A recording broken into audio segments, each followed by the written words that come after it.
好，咁歡迎大家收睇呢個澳門加日本嘅 vlog 啦。咁今次呢，就去咗澳門呢跟當地嘅聯賽隊練波嘅。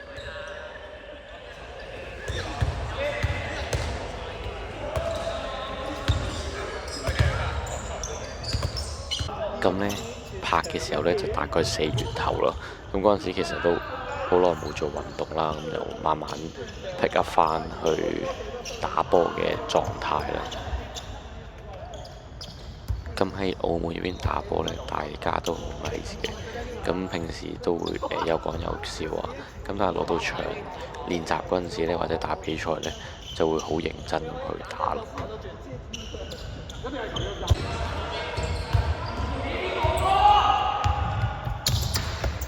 咁一開始就做一個快攻熱身嘅練習啦，傳波俾龍門，龍門掉俾你，咁就接波向前射波，咁就順便呢練一練好耐冇用嘅左手啦。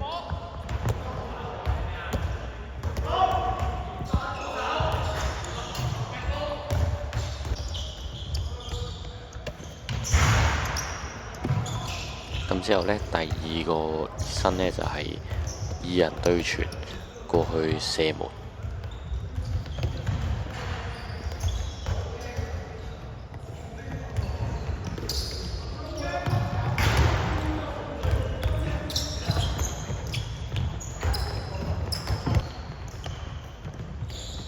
之後就做咗一個全場嘅3打3，咁就反擊快攻，快攻完呢就返嚟回防，咁樣就跑一跑，大家熱下身。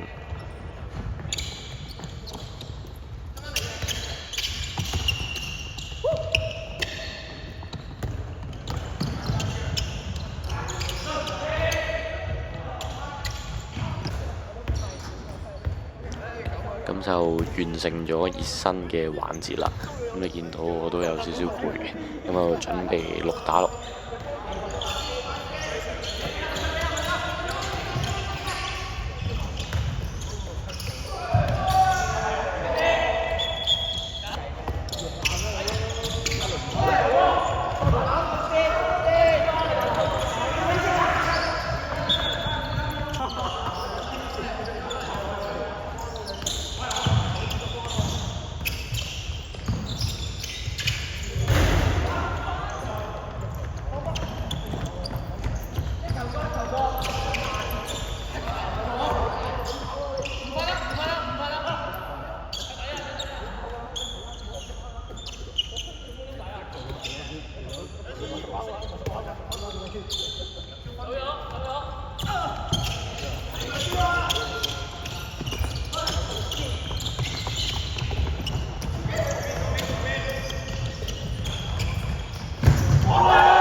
一度打呢，咁就一度同大家交流啦。咁原來呢，澳門呢嘅位置個名呢係唔同嘅。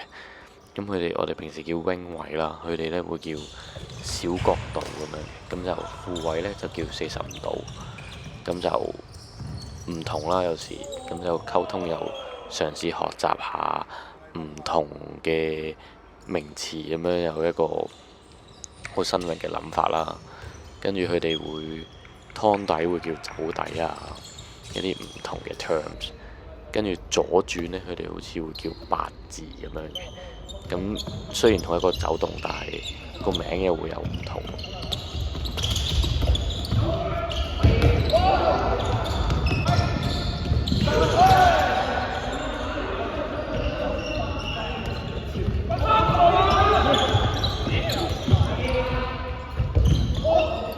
又係藉住手球去認識世界咯，或者認識唔同地方嘅手球。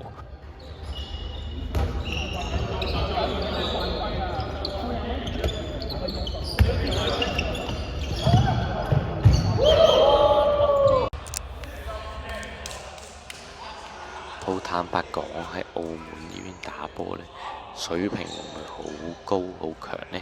就未必好高嘅。咁但係我覺得最主要就係一個享受手球嘅心咯。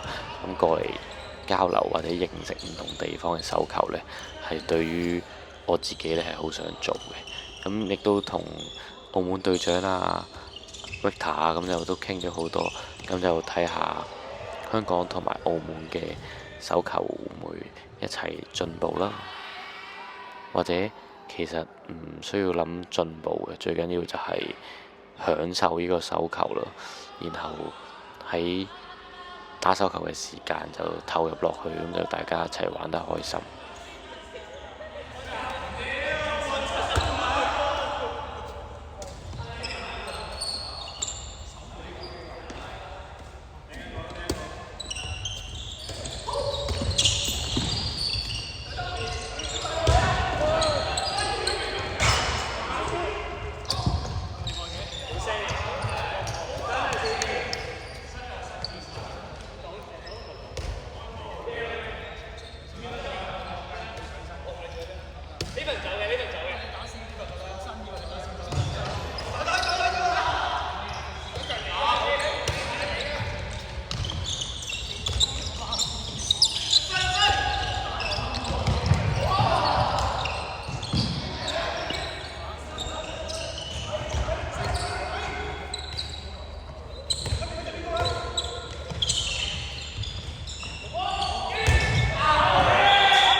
好，咁畫面一轉呢，我就搭咗飛機去咗第二個地方啦。